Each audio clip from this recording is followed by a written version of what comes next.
Welcome back to DONSLIFE and welcome to the channel. If you've been around for a while, then you know I've worked with Novsight before. And today we're partnering up again to look at something a little bigger, brighter, and more capable. These are the new Novsight 6-inch Halo Pro Series spotlights. Now, I already have the Novsight's 3-inch Halo pod lights mounted on the hood of my GMC Sierra AT4, and honestly, they've been great, but these new Halo Pro Series lights are in a completely different league when it comes to size. And again, they're Pro Series, and we'll find out why. Now, these bigger lights, there's only one problem. I haven't completely figured out where to put them. And I have the evidence of the struggle before me. My truck is completely ripped apart. This should be fun. Let's go.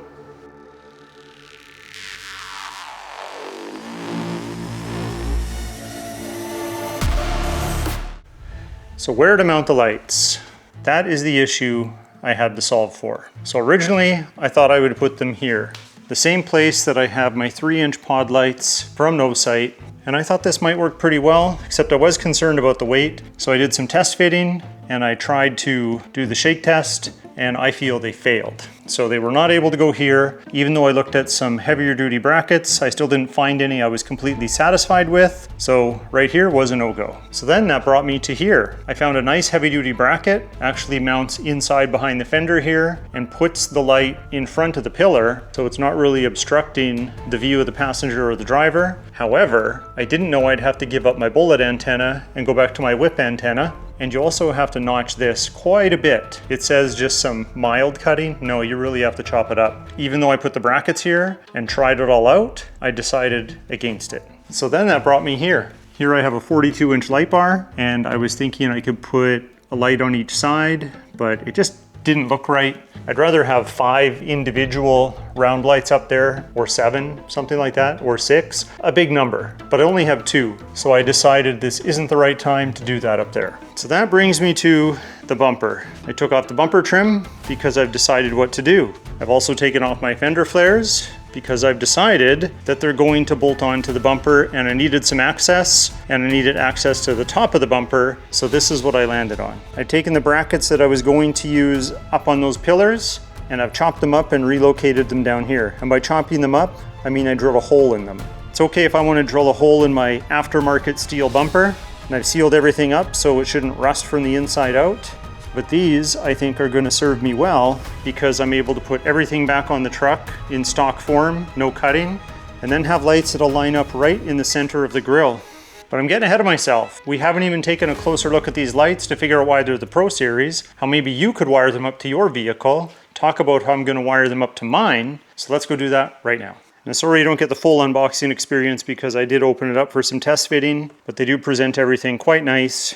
You get a listing of all your parts, an exploded view of what the install looks like where every nut and bolt goes. And this part's interesting here because depending on how you spec them out, you're going to have one of 2 different beam patterns. You can get them in a spot beam or you can get them in a combo beam. I went with the combo beam, which gives me a floodlight as well as a spot beam up to about 1,500 feet. Or you can go with just spot beam and it goes up to 2,300 feet, but you don't have this flood capacity right there, which is about 300 feet where it's going to be a really wide saturated beam. You have a QR code for their help center, and then you have the specs, color, temperature, dimensions, voltage, and so on. And then you have your wiring harness installation video. I'm going to show you the contents of the box, and then I'll talk about the wiring. So I have one light out already with a bracket attached because I was test fitting, but we have our warranty card, a nice sticker pack that comes in there. There's quite a few stickers in there. We have our black cover protectors. We have our amber one already on the light.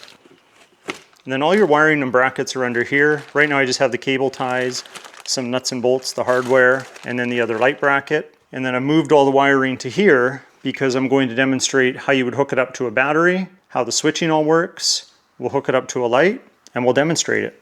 Okay, I put everything on the counter here that we need for a demonstration. So starting with the wiring harness, you'll see that we have a Deutsch connector to go to one light and a Deutsch connector to go to another. They're already wired with the Deutsch connector, so you don't have to worry about any of that. So we'll be able to connect one of those in a minute. Here is our switch. One is for the actual light in the middle here. Here, I'll take the cover off. There you go, that'll give you a better idea when we do the demonstration. But one switch is going to turn all of these bulbs on, and one is going to be the running light, which is going to be a glow around the outside and some different patterns, which is what makes it the Pro Series. And I'll show you exactly what that means in a second. Your switch does have a quick connect right here, so I'll have to disconnect that when I go to run the switch into the interior. And then out here are your power wires. So this needs 12 volts constant, positive. This is your ground, and this is your ignition wire. So this has to go to a switched source. So when it thinks the vehicle is on or running or in accessory mode, then it will give power to the box, pulling it from the battery, and then it will allow you to control your lights. So let's hook up to the battery and get the demonstration started. We're going to hook up the white wire at the same time, trying to bite it in a way that it's making good contact. And then this battery has an on and off switch. We'll turn it on. And we are ready to go. Connect our Deutsch connector. Click. Okay, here's our switch. The left side is for the main lights, and the DRL is the right side. So I'm going to start with the main lights. That is nice and bright, and I'm not pointing it right at the camera either, it's just kind of off center. And now the DRLs, so I'll just center it a little bit here. All right, let's check out the first pattern. One press. So you get that startup animation. So you always get the white turn on. And now this is a white counterclockwise pattern. And it'll do this as long as the vehicle is running or we push the switch. So let's go to number 2. So that's what number 2 looks like. Number 3. Now we could go through these one by one, but instead I'll show you as many as I can at one time because there are 2 colors, 7 different patterns for a total of 14 unique animations. And it's these animations that make it the Pro Series. Now if you're wondering if it'll remember your last setting, it's not supposed to. So when you shut it off and the vehicle's still running, like right now the vehicle's still running according to my setup here, and I turn it on, it's technically still getting power. So it's going to do the animation and it should probably pick up where it left off. So yeah, it's that setting right there. But when you turn the vehicle off, so now it's off. There's a little bit of energy still in the system. Now it just shut off. I'm going to completely kill it. Now I'll reconnect it, turn the vehicle back on. Now I'll push the button, and it should forget the memory and start over. But it didn't. So it says right in the manual there's no memory, but maybe it's changed from what I read. Unless I'm wrong, then expect it to go back to the first pattern. Now for my install, I've decided I'm going to put this in the center console right beside my switches. So right here, I've already taken some stuff under the dash apart so I can poke the wire through the firewall and get it into the engine bay. But I'm going to run my switch right to that area there because I don't really know where I want to mount it right now. And you might be wondering why I'm not using my switch panel. Well, this switch here for the DRLs, I can't replicate with that specific switch panel. So I'm going to run it off of this and keep all the wiring intact. And that's just the way I've chosen to install it. So it's going to be like the install they originally intend. Normally I would cut these up. I would run my own Deutsch connectors to my switch panel. The problem is every time I go to turn on the DRL light, it's just going to cycle through over and over and over. And I think it'd just be easier to use this. It's not to say I won't figure out a way to put it into my switch panel down the road, but for now, we're going original. So now I want to feed the switch from inside the cab into the engine bay. I already have a coat hanger wire ran through right there. Here's the coat hanger here. I even have a little bit of lube, so I can put it on here to just help it get through the rubber grommet that's way up in there. You probably can't see it because I can't even see it while I try and show you. But maybe I'll get you a little bit of footage with the action camera of just trying to get that through. And then we'll run it in behind the dash and then have it come out right there where that switch panel is. And that won't be too hard. It's pretty easy to fish wire in behind this area.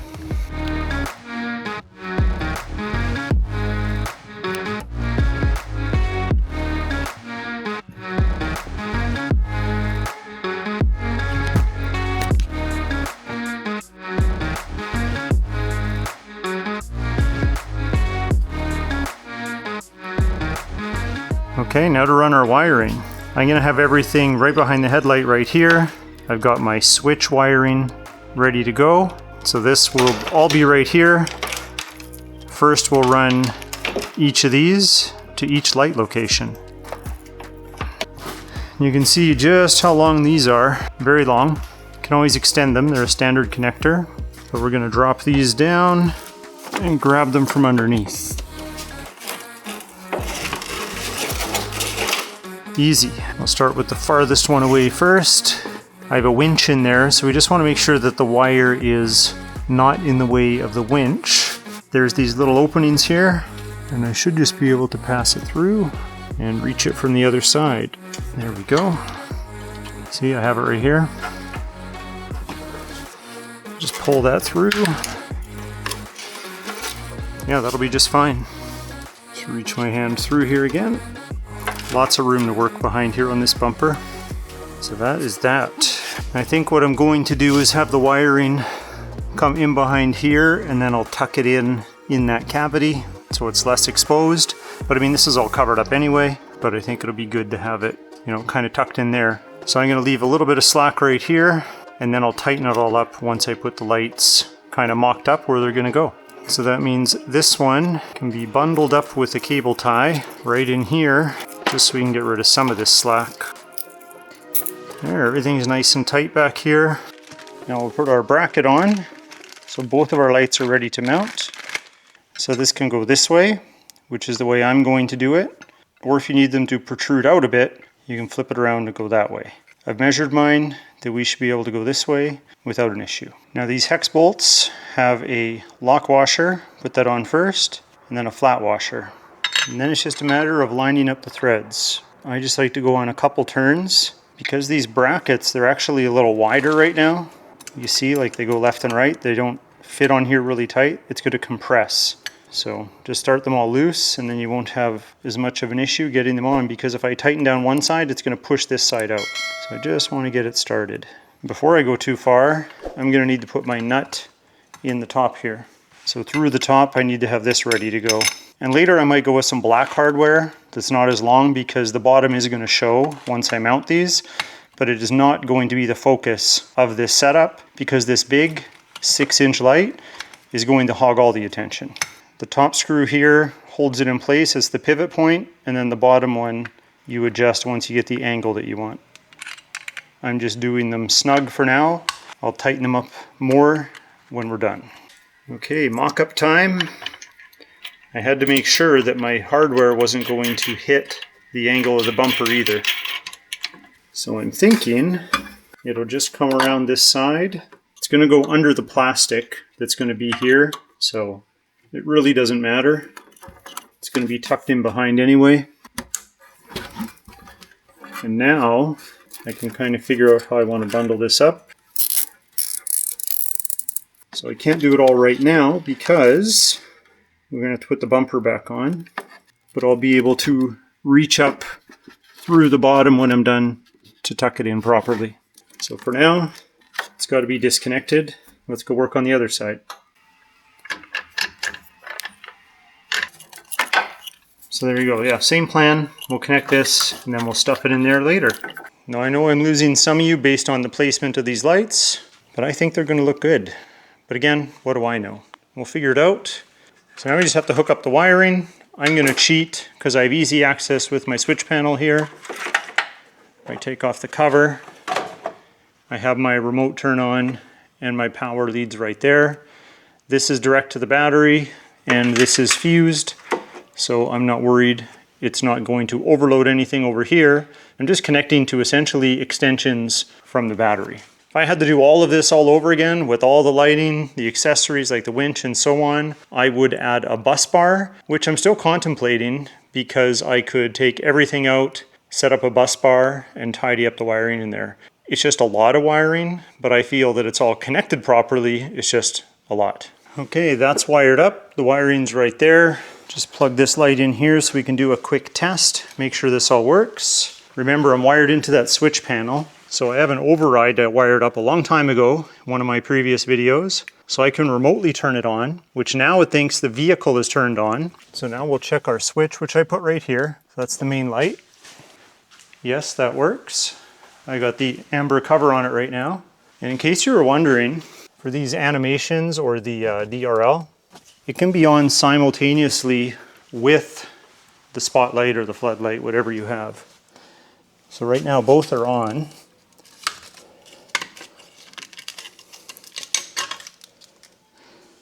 So can you see the orange glow on the outside? So the DRL is on, it's doing an animation. At the same time the floodlight's on. So cool feature, and it's made to work that way. It won't wreck anything. But the wiring works, so we're good under here. So now we just have to put the lower bumper trim back on, take the lights off to get that done, and then we can put the fender flares back on because they, like the original fender trim, inhibits you from taking this piece off. Now we'll just put it back together, and then we'll give you a full rundown of what this looks like.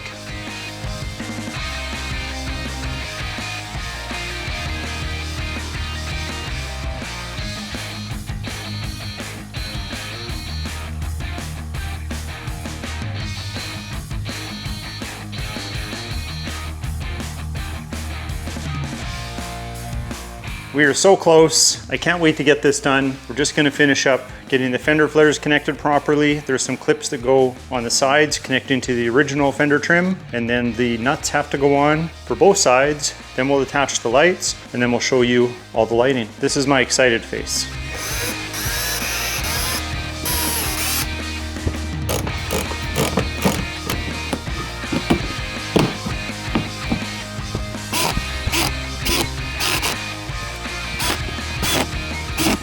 All right, those are done. Now to attach the lights. This is gonna look good. Now let's make sure these are straight. That looks pretty good there.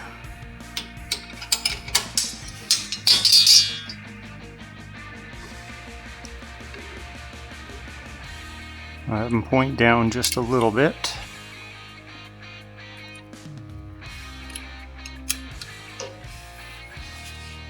I presume this helps me tell if they're straight. And then using a level, I had them point downward just a little bit, the same amount. We can always adjust them later, but I think that looks pretty clean. Now let's pull it outside so we can get a real perspective.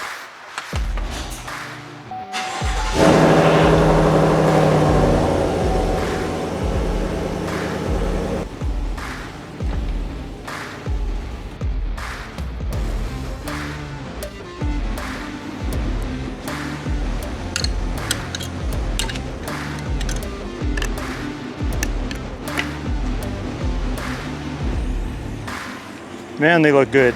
I like it. Okay, let's turn the lights on.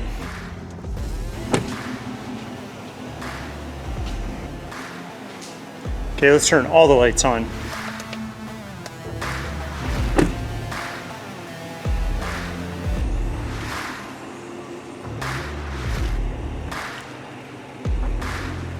That's awesome.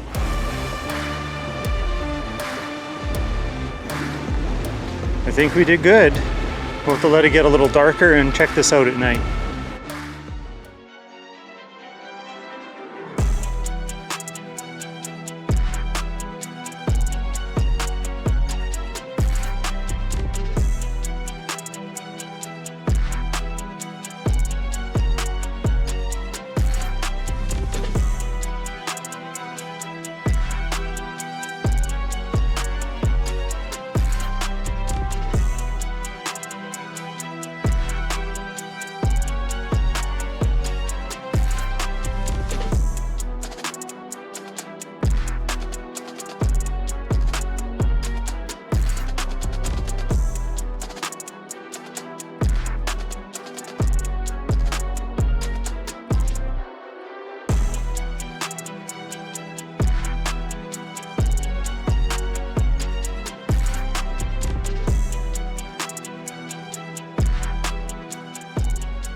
So here's an example of the beam pattern. Remember, mine are spec'd out with the combo beam, so I've got a bit of a floodlight and a little bit of a spot beam, so it's not going to project as far as just having the spot beam on its own. The first clip was with the amber covers, and the second is with no covers. Again, mine are tilted a little bit down. I still have some fine adjustments to make.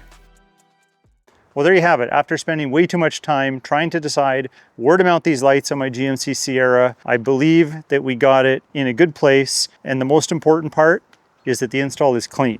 Now, one thing that I planned from the very beginning was the possibility I may remove these lights one day to relocate them or just remove them altogether. So although the installation is sound and solid, the mounting holes that I drilled in my bumper, they're behind this bumper trim, so you'd never know they were there. So really, it's a win-win. Overall, I'm impressed with these Novsight Halo Pro Series 6-inch spotlights. If you'd like to learn more about them, check out the specifications, or see what else might be available, I'll leave a link in the video description below. And also make sure you use the promo code DONSLIFE to save yourself some money. Now I'd like to hear from you. What do you think of this mounting location? Is this the right spot? Or where else do you think they should live on my truck? Let me know in the comment section below. And on that note, if you like today's video, hit that like button. Please consider subscribing, and we'll talk to you next time.